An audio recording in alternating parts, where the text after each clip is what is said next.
Hello everyone, welcome to Krishna study point. पता है series के पार्ट 3 में आपका स्वागत है। जैसा कि आप जानते हैं कि इस सीरीज़ में हम आने वाले एग्ज़ाम्स के लिए संभावित प्रश्न कराते हैं और इस वीडियो में जो पार्ट 3 है, ब्लॉक एजुकेशन ऑफिसर जैसे खंड शिक्षा अधिकारी कहते हैं, उत्तर प्रदेश में इसका एग्ज़ाम होने वाला है। इसके लिए हम संभावित प्रश्नों का एक संकलन लेकर आए हैं। तो चलिए चलते हैं क्वेश्चंस पर। जो प्रश्न मैं अभी कराने जा रहा हूँ ये सारे बहुत ही मोस्ट इम्पोर्टेंट क्वेश्चंस हैं और ये संभावित हैं जो कि ब्लॉक एजुकेशन ऑफिसर के एग्ज़ाम्स में आ सकते हैं। तो इसलिए मैंने इस वीडियो को नाम में भी दे दिया है कि बीयू की परीक्षा के लिए अति संभावित प्रश्नों का ये संकलन है। चलते हैं प्रश्नों पर। पहला प्रश्न आपकी स्क्रीन के सामने आ चुका है। एक जिला एक उत्पाद योजना कब शुरू हुई थी तथा इसका क्या उद्देश्य है, ये आपको बताना है। तो सभी को मैं ये कहूँगा कि जो भी आप ये वीडियो देख रहे हैं वो इसका आंसर अवश्य कमेंट करते जाएं और साथ ही साथ अगर आपको ये नहीं आता है तो इसका उत्तर भी देखते जाएं, जो कि मैं बताता जाऊंगा। और साथ ही जितनी चीज़ें मैं समझाऊंगा आपको वो आपको समझते हुए जानिए, जिससे कि आपको एग्जाम में ज़्यादा से ज़्यादा मदद हम कर पाएँ।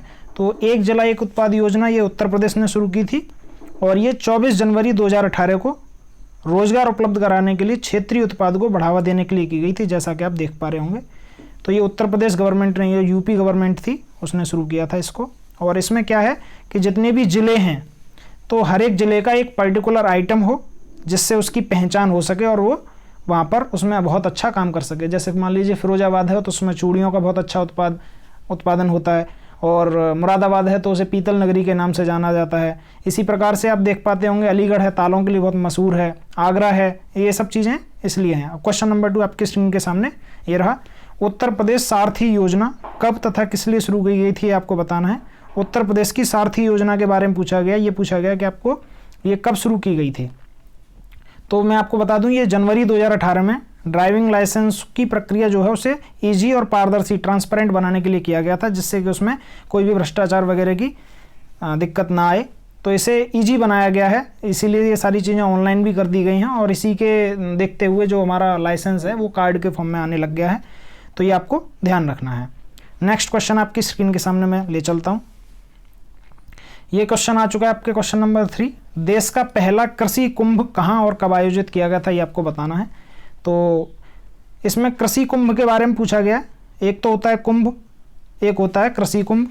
तो ये हमारे यहाँ 26 अक्टूबर 2018 को आयोजित किया गया था और इसे लखनऊ में आयोजित किया गया था, जैसा कि आप देख पा रहे होंगे लखनऊ में इसे आयोजित किया गया था। क्वेश्चन नंबर 4 आपकी स्क्रीन के सामने ये रहा। यूनेस्को द्वारा कब कुंभ को सांस्कृतिक अमूर्त धरोहर घोषित किया गया था। ये ऐसा कि आप जानते होंगे यूनेस्को जो है वो एक ऐसी संस्था है जो सांस्कृतिक चीज़ों को या जो भी बहुमूल्य की चीज़ें हैं किसी भी देश के लिए उनको धरोहर के रूप में घोषित करता है, ये आप जानते होंगे। तो इसमें ये पूछा गया यूनेस्को द्वारा कब कुंभ को सांस्कृतिक अमूर्त धरोहर के रूप में घोषित किया गया था, ये आपको बताना है। तो मैं बता दूं ये 2017 में घोषित किया गया था कुंभ को। नेक्स्ट क्वेश्चन आपकी स्क्रीन के सामने ये रहा। सार्स का पूरा नाम क्या है। जैसा कि अभी आप जानते ही हैं कोरोना चल रहा है, यानी ये कोविड-19 की बीमारी जो पैंडेमिक है वो सभी जगह फैली हुई है पूरे ऑल ओवर वर्ल्ड में। तो ये एक कोविड-19 जो है वो सार्स प्रकार के वायरस से जन्मा हुआ है और इसलिए इसमें मैंने पूछा है कि सार्स का पूरा नाम क्या होता है, ये आपको बताना है। तो मैं आपको ले चलता हूँ। इसका पूरा नाम होता है सीवियर एक्यूट रेस्पिरेटरी सिंड्रोम, जैसा कि आप देख पा रहे होंगे। आप इन चीज़ों को बहुत ध्यान से पढ़ें क्योंकि ये बहुत ही महत्वपूर्ण है। अगला क्वेश्चन आपकी स्क्रीन के सामने क्वेश्चन नंबर 6। सभी दर्शन तथा उनसे संबंधित व्यक्ति, जितने भी ये 4 दर्शन होते हैं उनसे संबंधित व्यक्ति पूछे गए हैं और दर्शन भी आपसे पूछे गए हैं। तो मैं आपको बता देता हूँ 4 प्रकार के दर्शन भारत में होते हैं। पहला है सांख्य दर्शन, जैसा कि आप देख पा रहे होंगे, इसके प्रणेता हैं कपिल मुनि जी। और दूसरे हैं योग, इसके पतंजलि हैं। तीसरे हैं न्याय, जिसके गौतम हैं। और चौथा होता है वैशेषिक, जिसके महर्षि कणाद को इनके प्रणेता माना जाता है। तो ये आप ध्यान रखेंगे। क्वेश्चन नंबर 7 आपकी स्क्रीन के सामने। वेदों की लिपि तथा भाषा क्या है, ये आपको बताना है। जितने भी हमारे पास 4 वेद होते हैं, ऋग्वेद, सामवेद, अथर्ववेद और यजुर्वेद, इनके बारे में भी आप जानकारी रखें कि इनमें वेदों की लिपि कौन सी है और भाषा क्या है। तो मैं आपको बता दूं इनकी भाषा जो है वो संस्कृत है तथा लिपि को हम ब्राह्मी लिपि कहते हैं, जैसा कि आप अपनी स्क्रीन पर देख पा रहे होंगे। आई होप आपको सही से दिख पा रहा होगा, मेरी आवाज़ भी क्लियर आ रही होगी आपको। तो ब्राह्मी लिपि तथा संस्कृत भाषा में हमारे वेद लिखे गए हैं। मैं आपको अगले क्वेश्चन पर ले सकता हूँ। चौरी चौरा कांड कब हुआ था? ये बहुत ही महत्वपूर्ण क्वेश्चन है और ये कई एग्जाम्स में आया हुआ क्वेश्चन है कि चौरी चौरा कांड कब हुआ था। ये उत्तर प्रदेश के इतिहास से बहुत ताल्लुक़ रखता है, तो मैं आपको बताता चलता हूँ। चौरी चौरा कांड 5 फरवरी 1922 को गोरखपुर में हुआ था, ये आपको ध्यान रखना है। चलते हैं नेक्स्ट क्वेश्चन पर। क्वेश्चन नंबर 9 आपकी स्क्रीन के सामने। भारत के संविधान में नागरिकता का उल्लेख किस भाग तथा किस अनुच्छेद में है और इसे कहाँ से लिया गया है, आपको ये बताना है। जो सिटीजनशिप है वो भारतीय संविधान के किस भाग में दी गई है और किस आर्टिकल में दी गई है और इसे किस देश से लिया गया है, ये आपको बताना है। तो मैं आपको बता दूं, भारतीय संविधान के भाग 2 में तथा अनुच्छेद 5 से 11 में नागरिकता यानी सिटीजनशिप दी गई है, और जो कि एकल नागरिकता है, यानी आपको एक ही नागरिकता मिल सकती है। ऐसा नहीं है कि अमेरिका की तरह आपको एक स्टेट की भी नागरिकता मिले और एक देश की भी नागरिकता मिले, ऐसा नहीं है, सिवाय जम्मू कश्मीर को छोड़कर। तो अब आपको ये ध्यान रखना है कि ये कहाँ से लिया गया है, ये ब्रिटेन से लिया गया है। भारतीय संविधान में से ब्रिटेन से अधिग्रहित किया गया है। क्वेश्चन नंबर 10 आपका स्क्रीन के सामने ये रहा। भारत के संविधान में कितने मौलिक कर्तव्य हैं तथा यह किस भाग में है और कहाँ से लिए गए हैं, ये आपको बताना है। यानी जो इंडियन कॉन्स्टिट्यूशन है उसमें कितने मौलिक कर्तव्य हैं और ये किस पार्ट में दिए गए हैं और इसे कहाँ से लिया गया है, ये आपको बताना है। तो मैं आपको ले चलता हूँ आंसर पर। भारत के संविधान में 11 मौलिक कर्तव्य हैं जो आपने देखे भी होंगे और जिन्हें 1976 में इंदिरा गांधी की सरकार द्वारा स्वर्ण सिंह समिति की सिफारिश पर जोड़ा गया था और जो कि संविधान के भाग 4 में मिलते हैं, मैं आपको बताता चलता हूँ। और ये आर्टिकल 51A, ये आपको ध्यान रखना, ये बहुत मोस्ट इंपॉर्टेंट है। आर्टिकल 51A के तहत आते हैं और इन्हें 42वें तथा 46वें संशोधन के द्वारा इसे लागू किया गया था। 86वें संशोधन में राइट टू एजुकेशन है, इसमें आगे क्वेश्चन भी आएगा, तो आपको ध्यान रखना है। और इन्हें सोवियत संघ, उस समय से सोवियत संघ कहते थे, जिसे अब रूस कहा जाता है, रूस से इसे लिया गया, ये आपको ध्यान रखना है। नेक्स्ट क्वेश्चन पर चलते हैं हम। क्वेश्चन नंबर 11, संविधान के 86वें संशोधन में क्या दिया गया, यानी जो 86th अमेंडमेंट है कॉन्स्टिट्यूशन में, वो क्या है। तो मैं आपको बता दूं, ये राइट टू एजुकेशन दिया गया है। जो राइट टू एजुकेशन है वो ये कहता है कि 6 से 14 साल तक के बच्चों को या तो राज्य और अभिभावक दोनों को ही ये देखना है कि उनको 6 से 14 साल तक के बच्चों को अनिवार्य रूप से शिक्षा मिल पाए। तो ये आपको ध्यान रखना है, ठीक है ना। नेक्स्ट क्वेश्चन आपकी स्क्रीन के सामने। किस संविधान संशोधन से जीएसटी को लाया गया है, ये आपको बताना है। यानी कॉन्स्टिट्यूशन में कौन सा अमेंडमेंट किया गया था जिससे जीएसटी लाया गया है, ये आपको बताना है, ठीक है ना। तो इसका आंसर रहेगा 101वां, यानी 1011वां संविधान संशोधन जिसके थ्रू जीएसटी को लाया गया था। क्वेश्चन नंबर 13 आपकी स्क्रीन के सामने ये रहा। भारतीय अर्थव्यवस्था में किस क्षेत्र का जीडीपी में सर्वाधिक योगदान है, ये आपको बताना है। क्योंकि भारतीय अर्थव्यवस्था में प्राथमिक, द्वितीयक तथा तृतीयक क्षेत्र तीनों ही पाए जाते हैं और हमारी अर्थव्यवस्था ज़्यादातर कृषि क्षेत्र पर बहुत ही मतलब निर्भर है। और लेकिन हम इसमें ये पूछ रहे हैं कि जीडीपी में सर्वाधिक योगदान किस क्षेत्र का है, तो ये ज़्यादातर देखा गया है कि हमारा जो तृतीय क्षेत्र होता है या जिसे हम सेवा क्षेत्र कहते हैं, तो आप देख पा रहे होंगे इसका आंसर सेवा क्षेत्र रहेगा। तो सेवा क्षेत्र का भारतीय अर्थव्यवस्था में बहुत बड़ा योगदान है। क्वेश्चन नंबर 14 आपके स्क्रीन के सामने आ चुका है। जनसंख्या की दृष्टि से उत्तर प्रदेश में भारत की आबादी का कितना हिस्सा निवास करता है, ये आपको बताना है। यानी ऑल ओवर भारत की जितनी जनसंख्या है उसका कितना प्रतिशत हिस्सा उत्तर प्रदेश में रहता है। साथ ही साथ आपको जनसंख्या भी बतानी है कि कितनी जनसंख्या 2011 की जनगणना के अनुसार उत्तर प्रदेश की है। तो मैं आपको बता दूं कि भारत में लगभग 17% पूरे मैं आपको बता दूं उत्तर प्रदेश में भारत की लगभग 17% जनसंख्या निवास करती है, जो कि करीब करीब 19.98 करोड़ है। और ये आंकड़ा मैं बता दूं आपको 2011 की जनगणना के अनुसार लिया गया है, तो आप इसे ध्यान रखें। जैसा कि आप देख पा रहे होंगे 16.52, अगर एडजैक्ट की बात करें तो 16.52% पूरे भारत की जनसंख्या का निवास उत्तर प्रदेश में करता है। और ये कितना है, लगभग 20 करोड़, यानी 19.98 करोड़ ये जनसंख्या है और ये 2011 की जनगणना का आंकड़ा है। क्वेश्चन नंबर 15 आपकी स्क्रीन के सामने आ चुका है। भारत में प्रथम कृषि विश्वविद्यालय की स्थापना कहाँ हुई थी, ये आपको बताना है। तो इसमें क्या पूछा गया, भारत में पहले कृषि विश्वविद्यालय की, एग्रीकल्चर यूनिवर्सिटी की स्थापना कहाँ हुई है, ये आपको बताना है। तो ये पंतनगर में की गई है, ये आपको ध्यान रखना है। बहुत ही मोस्ट इंपॉर्टेंट क्वेश्चन हैं ये, आपको ध्यान रखने हैं। किसे प्लास्टिक मनी कहा जाता है, ये नेक्स्ट क्वेश्चन है आपके लिए। क्वेश्चन नंबर 16, किसे प्लास्टिक मनी कहा जाता है? तो मैं आपको बता दूं, क्रेडिट कार्ड जो होते हैं, जितने भी क्रेडिट कार्ड्स होते हैं वो हमारे क्या होते हैं? प्लास्टिक मनी कहा जाता है उनको। ठीक है, तो आपको ध्यान रखना ये क्या है? Credit card. जितने भी क्रेडिट कार्ड होते हैं हम उनको प्लास्टिक मनी के तौर पर बोलते हैं। क्वेश्चन नंबर 17 आपकी स्क्रीन के सामने आ चुका है। यूपी में किस जिले का लिंग अनुपात यानी सेक्स रेशो सबसे अधिक तथा किसका सबसे कम है? आपको ये बताना है। यूपी में सेक्स रेशो की बात की गई है, तो आपको ये ध्यान रखना है कि ये भी आंकड़ा जनगणना में दिया जाता है और ये भी 2011 का जनगणना का आंकड़ा ही रहेगा, क्योंकि अभी नेक्स्ट जो जनगणना होनी है 2021 में वो अभी हुई नहीं है, तो आपको 2011 का ही आंकड़ा लेके चलना और ये पेपर में पूछा जाएगा। तो आप देख पा रहे होंगे सबसे कम लिंगानुपात वाला जिला जो है वो गौतम बुद्ध नगर है। ठीक है, और सबसे अधिक लिंगानुपात वाला जौनपुर है, ये आपको ध्यान रखना है। क्वेश्चन अगले पर चलेंगे हम। देश का प्रथम पर्यटन विश्वविद्यालय कहाँ पर है? ये आपको बताना है। तो मैं आपको बता दूं, देश का पहला पर्यटन विश्वविद्यालय नोएडा में है, जिसे हम नोएडा विश्वविद्यालय के नाम से जानते हैं। ठीक है, अब नेक्स्ट चलते हैं कुछ बेसिक और बहुत ही महत्वपूर्ण नॉलेज पर, जो कि टेनिस ग्रैंड स्लैम 2019 तथा 2020 के बारे में है।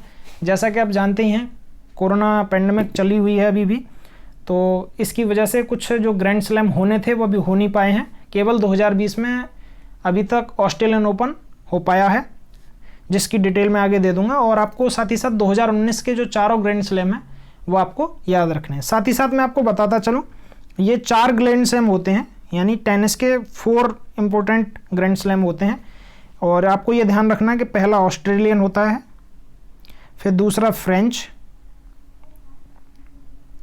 और तीसरा विंबलडन होता है, और चौथा आपका यूएस ओपन। ठीक है, ये अलग अलग कोड पर खेले जाते हैं, मैं आपको ये भी बताता चलूँगा। मैं आगे ले चलता हूँ 2019 की स्लैब पर, ये आप देख सकते हैं। साथ ही साथ मैं आपको बताता चलूँ, जैसा कि आप स्क्रीन पर देख पा रहे होंगे, इसमें चारों जो ओपन हैं, Australian open, French open, Wimbledon और यूएस ओपन।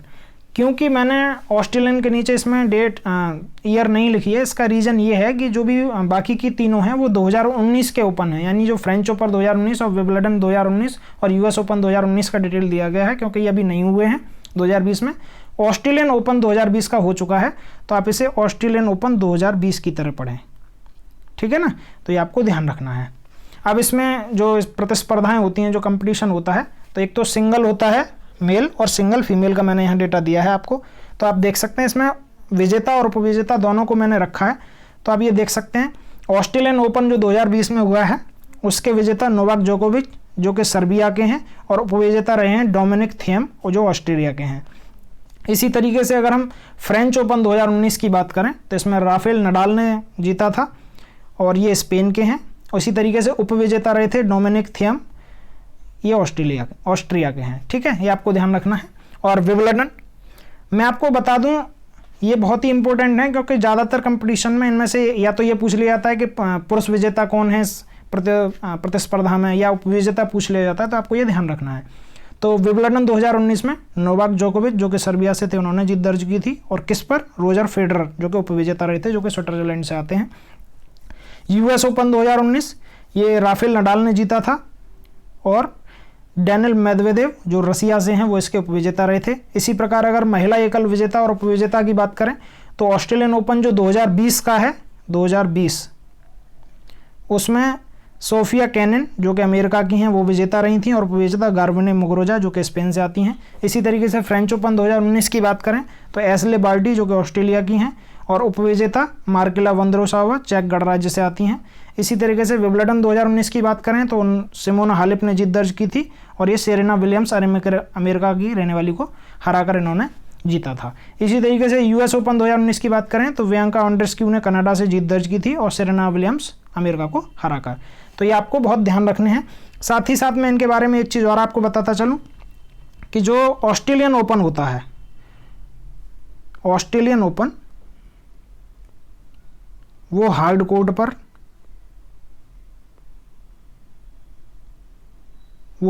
खेला जाता है। इसी तरीके से अगर हम फ्रेंच ओपन की बात करें तो ये क्ले कोर्ट पर खेला जाता है, ठीक है ना। और इसी तरीके से अगर हम विंबलडन की बात करें, ये आपको ध्यान रखना है, कभी कभी पूछ लिया जाता है कि किस कोर्ट पर खेला जाता है, तो विंबलडन ग्रास कोर्ट पर खेला जाता है, यानी घास के मैदान पर खेला जाता है, ठीक है, ग्रास कोर्ट पर खेला जाता है। और इसी तरीके से अगर हम यूएस ओपन की बात करें तो ये भी हार्ड कोर्ट पर खेला जाता है, ये आपको ध्यान रखना है, ठीक है। अब नेक्स्ट क्वेश्चन पर चलते हैं। 19वें एशियन गेम्स 2022 में कहाँ आयोजित होंगे, ये आपको बताना है। जो 19th एशियन गेम्स में, पहला बात तो ये कि ये कब होंगे, तो मैं आपको बता दूं ये 2022 में होंगे। और आपसे पूछा गया ये कहाँ होंगे, तो मैं आपको बता दूं ये चाइना के होंगझाऊ में होंगे, ये आपको ध्यान रखना है, ठीक है। नेक्स्ट क्वेश्चन आपकी स्क्रीन के सामने आ चुका है कि उजाला स्कीम क्या है, ये आपको बताना है। उजाला यानी UJALA, इसकी फुल फॉर्म है उन्नत ज्योति अफोर्डेबल LEDs फॉर ऑल। ये नीचे आएगा भी, मैं आपको दिखाता हूँ। इसकी फुल फॉर्म है उन्नत ज्योति अफोर्डेबल LEDs फॉर ऑल, यानी आप ये समझ गए होंगे ये उजाले से रिलेटेड है, यानी जो LEDs होते हैं यानी लाइट एमिटिंग डायोड्स जो होते हैं, जो आपके घरों में लगी रहती हैं, CFL और LED आप समझते होंगे। और ये स्कीम 2015 में आई थी, जिससे कि सभी लोगों को ये अफोर्डेबल यानी कम से कम पैसे में इनको दे पाए, जिससे कि हमारी एनर्जी कंजप्शन कम हो, तथा जो भी CFL से नुकसान होते हैं, जैसा कि मैंने एक वीडियो में बताया भी था कि CFL से नुकसान ये है क्योंकि हम उसमें मरकरी वेपर इस्तेमाल करते हैं, इस वजह से वो पर्यावरण को दूषित करती है, इस वजह से हम LED यूज करें। और सबसे मेन चीज़ जो है वो एनर्जी कंजप्शन है, क्योंकि CFL और बाकी बल्ब जितने भी हैं वो सब बहुत ज़्यादा एनर्जी कंजप्शन करते हैं, ये एनर्जी कंजप्शन कम करते हैं। आपने देखा होगा 5 वाट 25 वाट इन सब में आते रहते हैं ये बल्ब। तो सरकार की ये योजना थी कि सबको LEDs बल्ब प्रोवाइड कराए जाएँ, इसलिए उजाला स्कीम लाई गई थी। चलते हैं नेक्स्ट पर। अब बहुत सारी स्कीम्स आगे आने वाली हैं, उनके बारे में मैं एक एक करके बताता जाऊंगा। जैसे सौभाग्य योजना, इसको भी मैंने इसलिए इंग्लिश में लिखा जिससे आप इसका मतलब भी समझ पाएँ। तो इसका मतलब है सहज बिजली हर घर योजना, यानी ये प्रधानमंत्री सहज बिजली हर घर योजना को दर्शाता है कि हमें प्रत्येक घर में बिजली को प्रोवाइड कराना है। जैसा कि आप देख पा रहे होंगे, आप ये देख सकते हैं, ये प्रधानमंत्री द्वारा चलाई गई स्कीम है, प्रधानमंत्री सहज बिजली हर घर योजना, ये सौभाग्य योजना का नाम है, ये विद्युत से संबंधित है।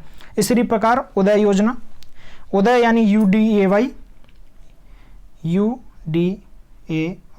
इसकी भी फुल फॉर्म आप देख पा रहे होंगे, उज्ज्वला डिस्कॉम योजना है, ठीक है, ये आपको ध्यान रखना है।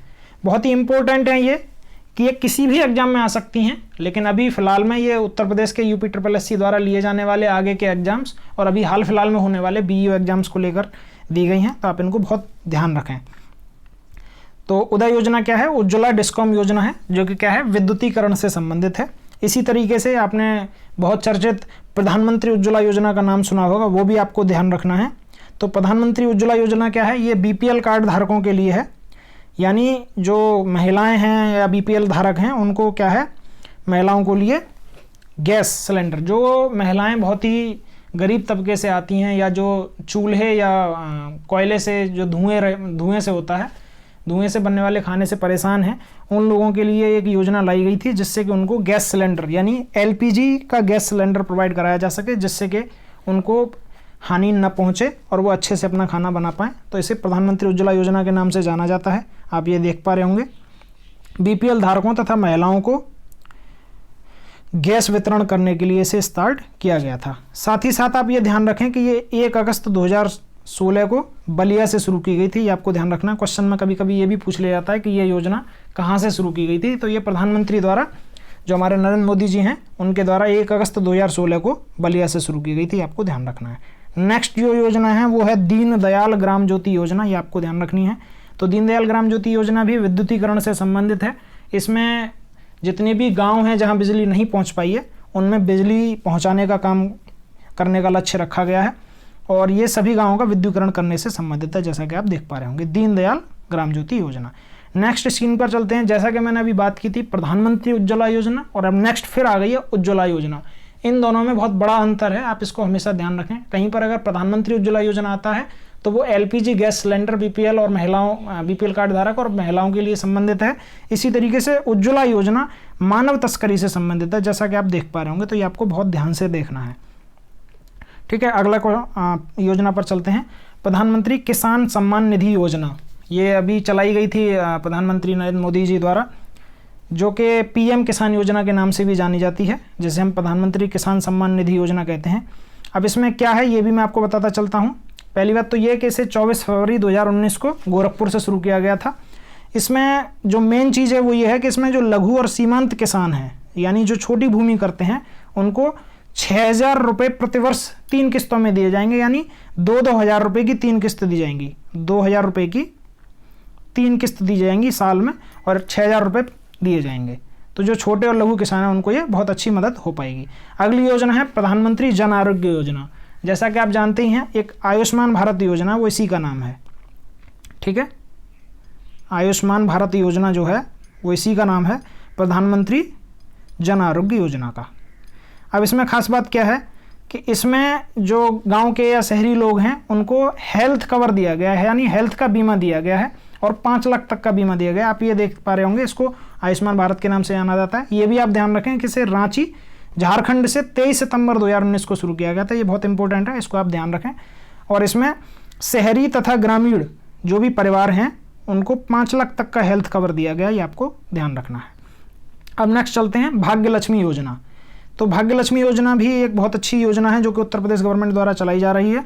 ये 28 अप्रैल 2017 को शुरू की गई थी, जैसा कि आप देख पा रहे हैं। इसमें क्या है कि जो भी गरीब परिवार हैं उनमें अगर किसी लड़की का जन्म होता है तो उसे आर्थिक सहायता दी जाएगी, ये आपको ध्यान रखना है। ठीक है ना, तो जैसा कि आप देख पा रहे होंगे, भाग्य लक्ष्मी योजना में किसी गरीब परिवार में लड़की का जन्म होने पर उन्हें आर्थिक सहायता उपलब्ध कराई जाएगी। ये उत्तर प्रदेश सरकार द्वारा चलाई गई योजना है। अब हम बात करेंगे जनसंख्या डेटा की, कि सबसे अधिक क्या और सबसे अधिक कम कहाँ पर, ये चीज़ें हम इसमें दिखाएंगे आपको, आप देखते चलें। इसमें कुछ राज्यों का डेटा दिया गया है, जिसमें लिंगानुपात यानी सेक्स रेशो, साक्षरता, जनसंख्या और जनघनत्व, इसके बारे में चर्चा की गई है। तो आप ये देख पा रहे होंगे। अगर हम लिंगानुपात की बात करें तो सबसे अधिक, मैं आपको ये बताता चलता हूँ, ये सबसे अधिक है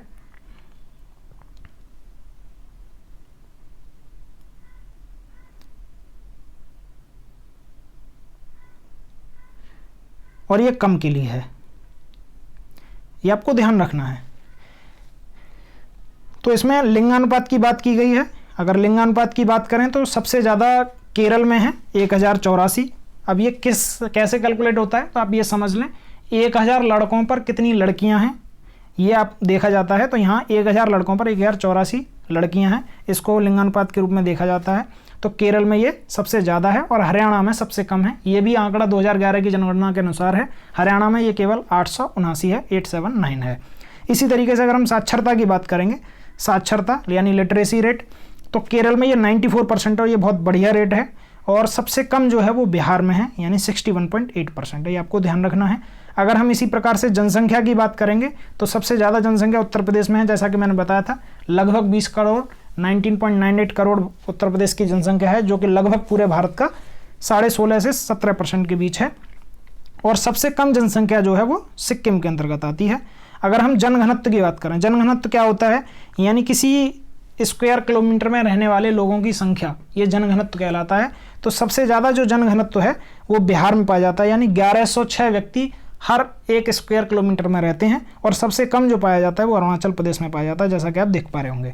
अगर हम 10 की वृद्धि की बात करें केंद्र शासित प्रदेशों में, तो 10 की वृद्धि का क्या मतलब है, 1 दशक में सर्वाधिक वृद्धि जनसंख्या में दर्ज करने वाले राज्य और सबसे कम 10 की वृद्धि दर्ज करने वाले केंद्र शासित प्रदेश कौन से हैं, तो उनके बारे में हम देख लेते हैं। ये 10 की वृद्धि सबसे ज़्यादा दादर व नगर हवेली ने की है 55.9%, और सबसे कम लक्षद्वीप 6.3%। यहाँ की जनसंख्या बहुत कम भी है और इसलिए इन्होंने 10 की वृद्धि भी बहुत कम की है 6.3%। लेकिन अगर हम दादरा व नगर हवेली की बात करें तो इन्होंने बहुत तेज़ी से 10 की वृद्धि की है, वो 55.9% है। चलते हैं आगे, प्रशासनिक इकाइयों के बारे में बात कर लेते हैं। जैसा कि आप जानते ही हैं कि प्रशासनिक इकाइयों में जिले, मंडल, नगर निगम, नगर पंचायत, बाकी सारी चीज़ें आ जाती हैं। तो इन सब के बारे में हम चर्चा करते चलेंगे। तो मैं बता दूं आपको कि उत्तर प्रदेश में जिलों की संख्या 75 है, ये आप देख पा रहे होंगे, यानी उत्तर प्रदेश में 75 जिले हैं। और अगर मंडलों की बात करें तो 18 मंडलों की संख्या है, ये आपको ध्यान रखना है। अगर नगर निगम की बात करें तो हमारे यहाँ 17 नगर निगम हैं, ये आपको ध्यान रखना है। और ग्राम पंचायतें जो हैं वो 59,073 हैं, जैसा कि आप देख पा रहे होंगे, ये आपको ध्यान रखना है। और आप अगर ऐसा लगता है कि आपको ये भूल जाएंगे आप, तो आप वीडियो को पॉज करके भी देख सकते हैं। और अगर आपको वीडियो तेज़ भी लगती है तो आप उसे स्लो करके भी देख सकते हैं। और अगर आप जल्दी से देखना चाहते हैं तो आप इसे तेज़ करके भी वीडियो को देख सकते हैं। साथ ही साथ मैं आपको बता दूं, अगर आपको ऐसा लगता है कि हम चीज़ें भूल सकते हैं तो आप उनको नोट डाउन करके ज़रूर लिखें, लिखने से हमें अच्छा याद हो जाता है। नेक्स्ट हम चलते हैं जिला पंचायत।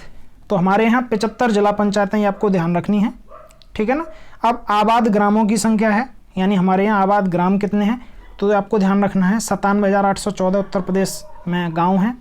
और नगरों की संख्या कितनी है, 915 नगर हैं, ये आपको ध्यान रखना है।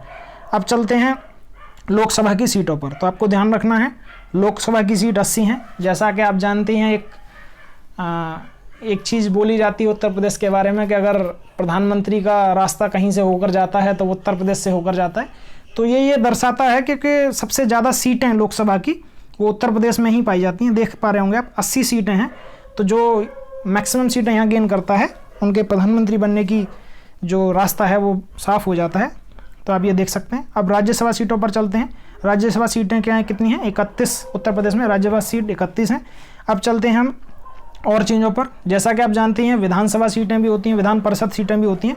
तो मैं आपको बता दूं, विधानसभा की सीटें 404 हैं वर्तमान में, और विधान परिषद की सीटें 100 हैं। ये आप देख पा रहे होंगे, आप देखते चलें। अब पिछला चुनाव क्योंकि 2017 में हुआ था, तब विधानसभा गठित हुई थी, जिसके सीएम अभी आदित्य योगीनाथ जी हैं।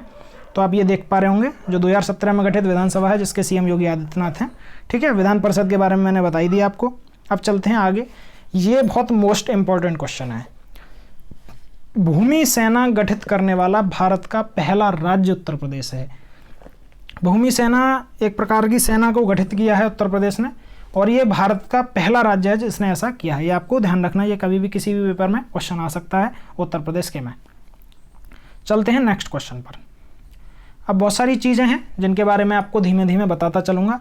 ये कुछ चीज़ें करंट अफेयर से रिलेटेड भी हैं, कुछ चीज़ें 2019 1 अगस्त से बाद की भी हैं, और कुछ चीज़ें स्टैटिक जीके से भी रिलेटेड है। मैं ये सारी चीज़ें आपको बताता चलूँगा। साथ ही साथ मैं आपको बता दूं, ये सारी चीज़ें इंपॉर्टेंट हैं, इसलिए मैंने ये इस वीडियो में रखी हैं। तो आप बीईओ का एग्जाम अगर देने जा रहे हैं तो इसे अवश्य देखें। और साथ ही साथ अगर आपका कोई यूपी SSSC द्वारा आयोजित या कोई उत्तर प्रदेश का एग्जाम है, यूपी पुलिस का है या अन्य कोई एग्जाम है, तो आप इस वीडियो को अवश्य देखें, आपको ये बहुत ही हेल्पफुल रहेगी।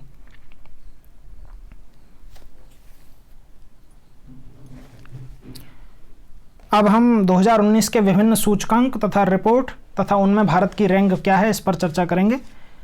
मैं आपको बताता चलूँ कि जो भी करंट अफेयर है वो आप 1 अगस्त से और लगभग 31 मार्च 2020 तक की तैयार कर सकते हैं। इससे ही आपका एग्ज़ाम जो करंट अफेयर है वो कंप्लीट हो जाएगा। उससे बाद की चीज़ें बहुत ही रेयर केस में पूछी जाएंगी। तो आपको 2019 का आए तो मोस्ट करके ही जाना है। तो 2019 के विभिन्न सूचकांक और रिपोर्ट, उनमें भारत की रैंक क्या है, शीर्ष देश कौन कौन से हैं, ये मैं आपको बताता चलता हूँ। जैसे कि हमारे सामने पहली रिपोर्ट आ रही है प्रेस फ्रीडम इंडेक्स 2019। जो प्रेस फ्रीडम इंडेक्स 2019 है उसमें भारत की रैंक 140 है, और सबसे टॉप पर जो कंट्री रही है वो क्या है, नॉर्वे। ये आपको ध्यान रखना है। नेक्स्ट हम इंडेक्स पर चलते हैं। नेक्स्ट इंडेक्स है हमारे पास विश्व प्रसन्नता रिपोर्ट 2019, जिसे हम वर्ल्ड हैप्पीनेस रिपोर्ट 2019 कहते हैं। इसमें भारत की रैंक कितनी है, इसमें भी भारत की रैंक 140 है, और शीर्ष देश फिनलैंड है। यानी किस कंट्री में सबसे ज़्यादा खुशी मिलती है, फिनलैंड में, हम ऐसा कह सकते हैं। तो नेक्स्ट उस पर चलते हैं हम। ग्लोबल प्रतिस्पर्धा इंडेक्स 2019, जैसा कि आप देख पा रहे होंगे, ग्लोबल प्रतिस्पर्धा इंडेक्स 2019, इसमें भारत की रैंक कितनी है, 68, और शीर्ष देश कौन है, सिंगापुर। ठीक है। नेक्स्ट, अगर ये आपको याद रखना है, ये इस तरीके से क्वेश्चन पूछा जाता है, जैसे आपके पास एक मल्टीपल चॉइस क्वेश्चन आ जाएगा कि ग्लोबल प्रतिस्पर्धा इंडेक्स 2019 में भारत की रैंक कितनी है। ऑप्शन दे देगा 66, 67, 68, 70, इस तरीके से। तो आपको चूज कर लेना है 68। इस तरीके से क्वेश्चन आते हैं, और ये कई बार एग्जाम्स में पूछे भी गए हैं और आगे भी पूछे जाएंगे। और शीर्ष देश भी पूछ लिए जाते हैं। जैसे मान लीजिए क्वेश्चन बन जाएगा कि ग्लोबल प्रतिस्पर्धा इंडेक्स 2019 में कौन सा देश शीर्ष पर रहा है, तो आपको कई देश दे दिए जाएंगे, उनमें से आपको चूज करना रहेगा। तो इस तरीके से आप इन चीज़ों को याद रखें। नेक्स्ट पर चलते हैं। वैश्विक ऊर्जा संक्रमण सूचकांक 2019, इसमें भारत की रैंक कितनी रही है? 76 इसमें भारत की रैंक रही है, ये आप देख पा रहे होंगे। और शीर्ष देश इसमें क्या है? स्वीडन, ये आपको ध्यान रखना है। नेक्स्ट पर चलते हैं, वैश्विक भ्रष्टाचार सूचकांक 2019, इसमें भारत की रैंक कितनी है? 78 रैंक है भारत की इसमें, ये आप देख पा रहे होंगे। 78 रैंक है इसमें भारत की। और मैं साथ ही साथ आपको बताता चलूँ, इसमें शीर्ष देश डेनमार्क है। अब इसमें शीर्ष देश का मतलब ये नहीं है कि भ्रष्टाचार में सबसे ज़्यादा भ्रष्टाचारी डेनमार्क है। ये रिपोर्ट आप ध्यान रखें, ये रिपोर्ट उल्टे क्रम में बनती है, यानी जो देश इसमें टॉप करेगा उसमें भ्रष्टाचार सबसे कम है, और जो धीमे धीमे नीचे की तरफ चलता जाएगा उसमें भ्रष्टाचार ज़्यादा बढ़ता जाएगा। तो आप ये देख सकते हैं कि भारत की रैंक 78 है, जो कि बहुत ही ख़राब रेटिंग है, हम ये कह सकते हैं। तो ये भ्रष्टाचार को दर्शाता है भारत में। चलते हैं नेक्स्ट पर, ग्लोबल हंगर इंडेक्स 2019, जैसा कि आप देख पा रहे होंगे इसमें भारत की रैंक 102 है, ये आपको ध्यान रखना है। और इसमें टॉप कंट्री बेलारूस है, आपको ये ध्यान रखना है, यानी बेलारूस में हालत बहुत ज़्यादा ख़राब है, ये आपको ध्यान रखना है। अब आगे चलते हैं, ग्लोबल इनोवेशन इंडेक्स, इनोवेशन आप समझते ही हैं। तो ग्लोबल इनोवेशन इंडेक्स में भारत की रैंक 52 है, और इसमें सबसे टॉप किया स्विट्जरलैंड ने, ये आपको ध्यान रखना है। अब चलते हैं नेक्स्ट रैंकिंग पर, मानव विकास सूचकांक, इसमें भारत की रैंक 129 है, और शीर्ष देश नॉर्वे है, ये आपको ध्यान रखना है। यानी मानव विकास सूचकांक 2019, भारत की रैंक 129, टॉप देश नॉर्वे, ये आपको ध्यान रखना है। अब आगे चलते हैं, बौद्धिक संपदा सूचकांक 2019, बौद्धिक संपदा यानी इंटेलेक्चुअल प्रॉपर्टी। अब बौद्धिक संपदा होती क्या, मैं आपको बताता चलूँ। बौद्धिक संपदा की जब भी हम बात करते हैं तो इसमें आते हैं ऐसी चीज़ें जिनका हम पेटेंट कराते हैं, और वो किसी देश के नाम से पेटेंट होती हैं, इन चीज़ों को बौद्धिक संपदा के नाम से जाना जाता है। तो भारत की रैंक इसमें 36 है, और सबसे शीर्ष देश अमेरिका है, क्योंकि अमेरिका इनोवेशन में या इंटेलेक्चुअल प्रॉपर्टी में हमेशा आगे रहा है, और वो अब भी आगे ही है। अब नेक्स्ट पर चलते हैं, ease of doing business report 2019, तो इसमें भारत की रैंक 63, और सबसे टॉप कंट्री इसमें न्यूजीलैंड रहा है, ये आप देख पा रहे होंगे। तो आप इस चीज़ को ध्यान से देखते चलें। नेक्स्ट क्वेश्चन पर चलते हैं हम, वैश्विक शांति सूचकांक यानी ग्लोबल पीस इंडेक्स, इसमें भारत की रैंक कितनी है? शीर्ष देश आइसलैंड है, तो आपको इसमें भारत की रैंक बतानी है। मैंने एक बार पहले भी आपको बताया है कि आपको जो भी चीज़ें आती हैं आप उनका कमेंट जरूर करें, और जो चीज़ें नहीं आती हैं आप उनको सीखते जाएं। तो जैसा कि आप देख पा रहे हैं, ग्लोबल पीस इंडेक्स में भारत की रैंक कितनी है? 141 है, आप इसको देखते चलें। अब हम, क्योंकि ये इंडेक्स हो चुके हैं लगभग, जो मोस्ट इंपॉर्टेंट क्वेश्चंस थे वो मैं करा चुका हूँ। अब हम कुछ स्टैटिक जीके का पार्ट है जो इस एग्जाम के लिए बहुत ही महत्वपूर्ण है, मैं उसके बारे में चर्चा करता हूँ। सिंधु घाटी सभ्यता के महत्वपूर्ण स्थल, उनकी खोज वर्ष तथा उनके उत्खननकर्ता के बारे में हम देखेंगे। तो आगे चलते हैं कि ये कुछ स्थल दिए गए हैं, उनके सामने वर्ष दिए गए हैं, और उनके उत्खननकर्ता का नाम दिया गया है, और भौगोलिक क्षेत्र यानी ये अभी फ़िलहाल में कहाँ है इसका भी वर्णन दिया गया है। तो आप ये देख सकते हैं, मैं आपको एक एक करके ये बताता चलूँगा। जैसे आप देख पा रहे होंगे हड़प्पा, तो हड़प्पा को 1921 में खोजा गया था, जैसा आप देख पा रहे होंगे। इसे दयाराम साहनी ने खोजा था, और ये अब पंजाब के जो पाकिस्तान का है उस पंजाब क्षेत्र में पड़ती है, जो रावी नदी के किनारे है, ये आप देख सकते हैं। इसी तरीके से मोहनजोदड़ो की हम बात करें तो 1922 में खोजा गया था। इसे राखलदास बनर्जी यानी आर.डी. बनर्जी ने खोजा था। ये भी सिंध और लरकाना क्षेत्र जो पड़ता है पाकिस्तान का उसमें है, तो आप ये देख सकते हैं। इसी तरीके से अगर हम बात करें चंदूदड़ो की, तो ये 1931 में खोजा गया था। इसे एम.जी. मजूमदार ने खोजा था। ये भी सिंध प्रांत पाकिस्तान में मिलता है। अब हम आगे बात करेंगे रोपड़ की, तो रोपड़ 1953 में खोजा गया था, और ये यज्ञदत्त शर्मा जी ने खोजा था। और ये पंजाब, जो भारत का पंजाब है, उस सतलज नदी के किनारे मिलता है। अगर हम कालीबंगा की बात करें तो कालीबंगा को 1953 में खोजा गया था। ये ए घोष और बी लाल द्वारा खोजा गया था, और ये गंगानगर एक डिस्ट्रिक्ट पड़ता है राजस्थान का, उसमें पाया जाता है। जो लोथल है, जैसा कि आप जानते होंगे, लोथल सिंधु घाटी सभ्यता का सबसे अच्छा स्रोत माना गया था, और ये एक तरीके से जो हमारे पुराने समय पे जहाज होते थे उनका केंद्र माना जाता था, यानी यहाँ से व्यापार बहुत बहुतायत में होता था।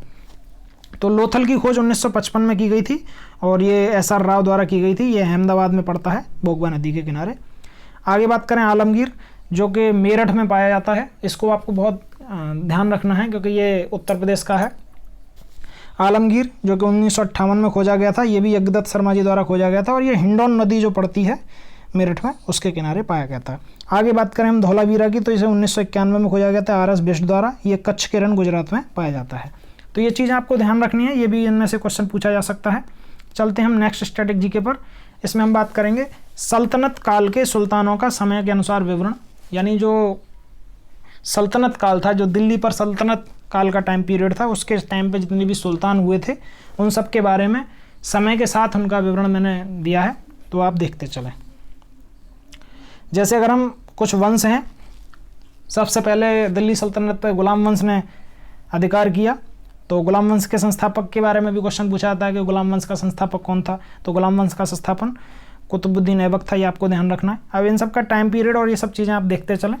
तो वंश स्थापक और उनके टाइम पीरियड और अन्य शासक कौन कौन से हुए, इनके बारे में हम चर्चा कर लेते हैं। जैसे आप देख पा रहे होंगे, गुलाम वंश में कुतुबुद्दीन ऐबक ने इसकी स्थापना की थी। 1206 से 1290 तक इसने राज किया था। और इल्तुतमिश, रजिया और बलवन ये इसके बाद आने वाले शासक हुए। बाद में खिलजी वंश की स्थापना हुई और खिलजी वंश की स्थापना जलालुद्दीन फिरोज खिलजी ने की थी। इसने 1290 से 1320 तक दिल्ली पर राज किया। और अलाउद्दीन खिलजी और मुबारक खिलजी ये इसके दो आगे आने वाले बादशाह थे। बाद में तुगलक वंश की स्थापना हुई, जिसे गयासुद्दीन तुगलक ने स्थापित किया था, ये आप देख पा रहे होंगे। और 1320 से 1414 तक इन्होंने शासन किया। मोहम्मद बिन तुगलक और फिरोज शाह इन्होंने शासन किया था। इसके बाद सैयद वंश की स्थापना, अगर हम गुलाम वंश, खिलजी वंश और तुगलक वंश के बाद की बात करें तो सैयद वंश आता है। तो सैयद वंश की स्थापना खिज्र खान ने की थी और इसने 1414 से 1451 तक राज किया था। इसके बाद के शासक मुबारक शाह और मोहम्मद शाह थे। और इसके बाद लोधी वंश की स्थापना हुई थी, जिसके संस्थापक बहलोल लोधी को माना जाता है। और इसने 1451 से 1526 तक राज किया था। और इसके बाद बहलोल लोधी के बाद आने वाले जो सिकंदर थे वो सिकंदर लोधी और इब्राहिम लोधी थे। और जैसा कि आप जानते हैं कि 1526 के बाद एक युद्ध हुआ, जिसे पानीपत का प्रथम युद्ध माना जाता है। और ये इब्राहिम लोधी और बाबर के बीच हुआ, जिसमें बाबर जीता और बाबर ने मुग़ल शासन की नींव रखी। चलते हैं अब नेक्स्ट चीज़ों पर, जिसमें हम मुग़ल काल के बारे में, मध्यकालीन स्थापत्य कला में जो बनी हुई इमारत हैं, स्थान हैं और ये किस किस ने बनवाई, इसके बारे में चर्चा करेंगे। स्थापित कला है, यानी जो चीज़ें इन्होंने स्मारक बनवाए या जो भी चीज़ें बनवाई उनके बारे में हम इसमें चर्चा करेंगे कि ये कहाँ पर बनी हुई हैं, किसने बनवाई थी और कब बनवाई थी, इनके बारे में हम चर्चा करेंगे। तो आप ये देख पा रहे होंगे, इसमें इमारतें, शासक और स्थान दिए गए हैं। जैसा कि आप जानते हैं, कुव्वत उल इस्लाम मस्जिद जो कि कुतुबुद्दीन ऐबक ने बनवाई थी और इसकी जगह दिल्ली में है। कुतुब मीनार ये आपने देखी ही होगी अवश्य, अगर देखी भी नहीं है तो इसका फ़ोटो अवश्य देखा होगा। ये भी कुतुबुद्दीन ऐबक ने बनवाई थी और बाद में से इल्तुतमिश ने पूरा करवाया था, ये भी दिल्ली में है। और 2.5 दिन का झोंपड़ा जो कि कुतुबुद्दीन ऐबक ने बनवाया था, ये अजमेर में है, ये आप देख पा रहे होंगे। और जमायत खाना मस्जिद जो कि अलाउद्दीन खिलजी ने बनवाई थी, ये भी दिल्ली में है। अलाई का दरवाज़ा ये भी अलाउद्दीन खिलजी ने बनवाया था, ये भी दिल्ली में है, जैसा कि आप देख पा रहे होंगे। और 1000 सितून स्तंभ जो कि अलाउद्दीन खिलजी ने दिल्ली में बनवाया था। इसी तरीके से जहाँपनाह नगर जो कि मोहम्मद बिन तुगलक ने बनवाया था दिल्ली में, ये आप देख पा रहे होंगे। फिर दीन पनाह नगर ये भी हुमायूं ने बनवाया था दिल्ली में, ये आप देख पा रहे होंगे, ठीक है ना। ये चीज़ें आप देखते चलें। पुराना किला ये भी बहुत मशहूर है दिल्ली में, ये शेर शाह ने बनवाया था। हुमायूं का मकबरा ये हाजी बेगम ने बनवाया था और ये भी दिल्ली में बनवाया गया था। हुमायूं टैम्ब आपने देखा होगा, ये दिल्ली में पड़ता है। और शेर शाह का मकबरा जो कि शेर शाह ने बनवाया था, सासाराम बिहार में बनवाया था ये। इसी तरीके से अगर बात करें बुलंद दरवाज़ा तो ये अकबर ने बनवाया था। आप जानते होंगे बुलंद दरवाज़ा फतेहपुर सीकरी में अकबर ने गुजरात विजय पर बनवाया था। जब उसने गुजरात फतेह किया था तो फतेहपुर सीकरी में बुलंद दरवाजे का निर्माण किया गया था, जैसा कि आप देख पा रहे होंगे, ये अकबर ने बनवाया था। और अकबर के मकबरे की बात करें तो ये जहांगीर ने बनवाया था, इसे सिकंदरा में बनवाया गया है। अगर हम एतमादुल्ला का मकबरा की बात करें तो इसे नूरजहाँ द्वारा बनवाया गया था आगरा में। और अगर जहांगीर के मकबरे की बात करें तो इसे नूरजहाँ शाहदरा में बनवाया गया था, जो कि लाहौर में पड़ता है। एक शाहदरा दिल्ली के पास भी पड़ता है और एक शाहदरा लाहौर यानी पाकिस्तान में भी पड़ता है, ये आपको ध्यान रखना है। और अगर हम मोती मस्जिद की बात करेंगे तो इसे शाहजहाँ ने आगरा में बनवाया था। इसी तरीके से अगर हम शाहजहानाबाद की बात करें तो इसे शाहजहाँ दिल्ली में बनवाया था। लाल किले की बात करें तो इसे भी शाहजहां ने बनवाया था दिल्ली में। और ताजमहल की अगर बात करें तो ये तो आप जानते ही हैं, इसे भी शाहजहां ने आगरा में बनवाया था। ये ही महत्वपूर्ण चीज़ें हैं, तो इनको आपको ध्यान रखना है। अब हम आगे मुग़लों की प्रमुख रचनाएं और उनके लेखकों के बारे में बात करेंगे। यानी मुग़ल काल में जितने भी प्रमुख लेखक हुए और उनकी रचनाएं कौन कौन सी थीं, इनके बारे में भी बहुत पूछा जाता है, क्योंकि मुग़ल इतिहास बहुत ही बड़ा रहा है। तो आप इन चीज़ों को एक बार देखते चलें। फ़िरोज़ शाही पहली किताब का नाम है। ये फ़िरोज़ शाह तुगलक की आत्मकथा है और फ़िरोज़ शाह तुगलक ने ये लिखी थी। अगर दूसरे की बात करें तो तारीख़ मुबारक शाही, ये अहमद सरहिंदी ने लिखी थी, ये आपको ध्यान रखना है। अगर हम तुजुके बाबरी की बात करें, ये बहुत मोस्ट इंपॉर्टेंट है, तो ये बाबर की आत्मकथा है, बाबर ने खुद लिखी थी और तुर्की भाषा में ये लिखी गई थी। अगर हम हुमायूं नामा की बात करें तो हुमायूं नामा भी बहुत इंपॉर्टेंट है, ये गुलबदन बेगम जो बाबर की बेटी थी उसने लिखी थी। और अगर अकबरनामा की बात करें तो अकबरनामा भी बहुत इंपॉर्टेंट है और इसे जो इतिहासकार थे अबुल फजल उन्होंने लिखा था। तो आप ये देख सकते हैं अबुल फजल ने क्या लिखा था, अकबरनामा लिखा था। अगर हम तबकात अकबरी की बात करें तो ये निजामुद्दीन अहमद ने लिखी थी, ये आपको ध्यान रखना है। अगर हम मुख्ताबुल तवारीख की बात करेंगे तो ये बदायूं ने लिखी थी, ये आपको ध्यान रखना है। इसी तरीके से अगर हम तुजुके जहांगीरी की बात करेंगे, जो कि जहांगीर की आत्मकथा है, ये जहांगीर ने लिखी थी। आत्मकथा का मतलब ये है कि हमने खुद लिखा है, इस तरीके से होता है ये। और इस तरीके से अगर हम पादशाहनामा की बात करें तो इसे अब्दुल हमीद लाहौरी ने लिखा था। इसी तरीके से लीलावती, ये फैजी जो गणित की पुस्तक थी एक्चुअल में लीलावती, इसका फैजी द्वारा अनुवाद किया गया था, ये भी आपको ध्यान रखना। इस तरीके से पूछ लिया जाता कभी कभी कि गणित की पुस्तक लीलावती का अनुवाद किसने किया था, तो ऑप्शन दे देगा आपको, तो आपको फैजी ध्यान रखना है। इसी तरीके से अगर हम रामायण का फारसी में अनुवाद पूछें तो ये बदायूं और नकीब खान ने किया था, ये भी आपको ध्यान रखना है। इसी तरीके से अगर हम आलमगीर नामा की बात करें तो ये मिर्ज़ा मोहम्मद कासिम ने लिखी थी, ये आपको ध्यान रखनी है। इसी तरीके से आप ये चीज़ें देख सकते हैं इंपॉर्टेंट। इसी तरीके से अगर हम सिर्र अकबर की बात करें, ये सिर्र अकबर बहुत इंपॉर्टेंट है, तो ये दारा सिकोह ने लिखी थी। दारा सिकोह बहुत ही विद्वान आदमी माने जाते थे जिन्होंने 52 उपनिषदों का अनुवाद किया था, तो ये आपको देखते रहना है। अब चलते हैं नेक्स्ट अन्य चीज़ों पर। अन्य किताब तथा उनके लेखक, जो हाल ही में करंट में कुछ किताबें लिखी गई हैं 2018, 19 और 20 में, उनमें से भी कुछ किताबों के विवरण मैं यहाँ दे रहा हूँ जो कि मुझे लगती हैं कि इम्पोर्टेंट है। और साथ ही साथ आप ये देखते चलें कि ये किताबें कहीं ना कहीं एग्जाम्स में पूछी गई हैं और ये वापस से संभावना है कि पूछी जाएंगी। तो पहली किताब आपके सामने द कोर्ट्स ऑफ इंडिया। तो the courts of India Ranjan Gogoi, जो कि हमारे चीफ जस्टिस भी रहे, इन्होंने लिखी है, ये आपको ध्यान रखना है। नेक्स्ट किताब के बारे में बात करें हम, थिंक एंड ग्रो रिच, तो ये नेपोलियन हिल ने लिखी है, ये आपको ध्यान रखना है। इसी तरीके से अगर हम बात करें तीसरी किताब की, माई लाइफ माई मिशन, तो ये बाबा रामदेव जी द्वारा लिखी गई पुस्तक है, माई लाइफ माई मिशन। अगर और आगे चलें तो फोर्थ बुक आपकी lesson life taught me unknowingly, ये अनुपम खेर द्वारा लिखी गई पुस्तक है, ये आपको ध्यान रखनी है। ये किताबें मैं आपको इसलिए करा रहा हूँ क्योंकि किताबें एक ऐसा इंपॉर्टेंट टॉपिक हैं जो किसी न किसी एग्जाम में 1-2 प्रश्न पूछा ही जाता है और इस एग्जाम में ये इंपॉर्टेंट भी है, इसलिए मैं आपको ये इंपॉर्टेंट किताब के लेखक और किताबें बताता जा रहा हूँ, आप ये देखते चलें। अनस्टॉपेबल माई लाइफ सो फार, ये आपको बताना ये किसकी बुक है, तो ये मारिया सारापोवा की किताब है, जो एक प्लेयर हैं आप जानते हैं। और इसी तरीके से अगर चलें, brief answer to the big questions, brief answer to the big question किसकी बुक है ये आपको बताना है, तो ये जो एक्सपायर हो चुके हैं स्टीफन हॉकिंग्स, जो बहुत अच्छे साइंटिस्ट रहे, उनकी किताब है। इनकी एक और किताब है जिसके बारे में भी आगे हम चर्चा करेंगे, द थ्योरी ऑफ एवरीथिंग। और अब नेक्स्ट बुक की बात करें, इंग्लिश पेशेंट, तो इंग्लिश पेशेंट के राइटर आपको बताने हैं, तो ये हैं माइकल ओडांट जी, इनको अभी पुरस्कार भी मिला था। और अब आपको नेक्स्ट बताना है who will cry when you die, तो ये बहुत ही अच्छी पुस्तक है, ये आपको ध्यान रखना है, ये रॉबिन शर्मा द्वारा लिखी गई है। नेक्स्ट बुक की अगर हम बात करें तो थ्योरी ऑफ एवरीथिंग, जैसा कि मैंने अभी बताया था, तो theory of everything Stephen Hawkings द्वारा ही लिखी गई पुस्तक है।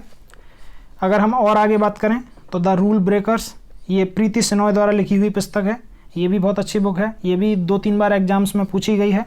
और मिल्कमैन, ये तो आप जानते ही होंगे, इनको पुरस्कार मिला था, एना बर्न्स द्वारा ये लिखी गई पुस्तक है। द कोएलिशन ईयर्स, ये आप देख पा रहे होंगे, ये श्री प्रणब मुखर्जी द्वारा लिखी गई पुस्तक है। और नेक्स्ट बुक बैक स्टेज, जो कि बैकस्टेक मोन्टेक सिंह आहवालिया जी द्वारा लिखी गई है। और नेक्स्ट बुक आपके सामने है ए स्वीटेबल गर्ल, जो कि विक्रम सेठ द्वारा लिखी गई है। ये आप देख पा रहे होंगे, विक्रम सेठ, ये आपको ध्यान रखना है। इसी तरीके से अगर हम बात करें 15 बुक की, तो यह है ट्रिपल तलाक एग्जामाइनिंग फेथ, ये सलमान खुर्शीद द्वारा लिखित पुस्तक है। तो आप देख पा रहे होंगे कि इस तरीके से हमारी ये वीडियो रही। इसमें बहुत सारे क्वेश्चंस आपको कराए गए और बहुत सारी करंट अफेयर से रिलेटेड, बहुत सारे क्वेश्चन से रिलेटेड और बहुत सारी जीके और स्टैटिक जीके से रिलेटेड मैंने ये आपको जानकारियाँ महत्वपूर्ण दे दी हैं। और आई होप ये आपको वीडियो पसंद आई होगी और मुझे लगता है कि आपको इससे कुछ ना कुछ हेल्प ज़रूर मिलेगी एग्जाम्स में। तो आप ये वीडियो अवश्य देख कर जाएँ और उम्मीद है कि अगर ये वीडियो आपको पसंद आती है तो हमारी वीडियो को आप लाइक कर सकते हैं, शेयर कर सकते हैं और इसी प्रकार आप चैनल को सब्सक्राइब करके हमारे साथ जुड़े रहिए। बहुत बहुत धन्यवाद।